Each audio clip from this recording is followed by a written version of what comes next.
దగ్గర ఉండేటువంటి గుట్టలు ఏవైతున్నాయో గుట్టల కింద ఏవో విలువైన ఖనిజాలు ఉన్నాయని కాంట్రాక్టర్ల దృష్టి దాని మీద పడడము, ప్రభుత్వం దానికి అనుమతి ఇవ్వడము, వాళ్ళు అక్కడ గుట్టలు తవ్వడం అనేది ప్రారంభమైనప్పటి నుంచి కూడా ప్రజలు దాన్ని వ్యతిరేకిస్తున్నారు. ఆ గుట్టలు పోతే, ఆ గుట్టలు విధ్వంసం అయితే మొత్తంగా ఆ ప్రాంతమంతా విధ్వంసం అవుతుంది.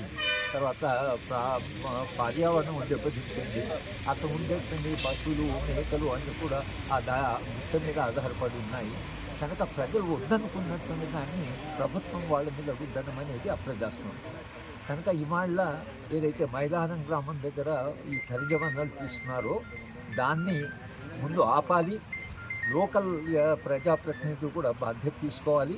ప్రభుత్వం కూడా దీన్ని పునఃసమీక్షించి ప్రజలు ఎందుకు వద్దంటున్నారో ముందు కనుక్కోండి.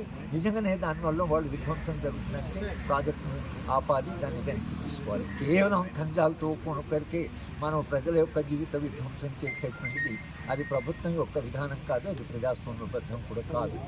కనుక మైలారం గుట్టలతో ఖనిజాలతో ప్రాజెక్ట్ అవుతుందో అది తక్షణమే ప్రభుత్వం పునఃసమీక్షించాలి.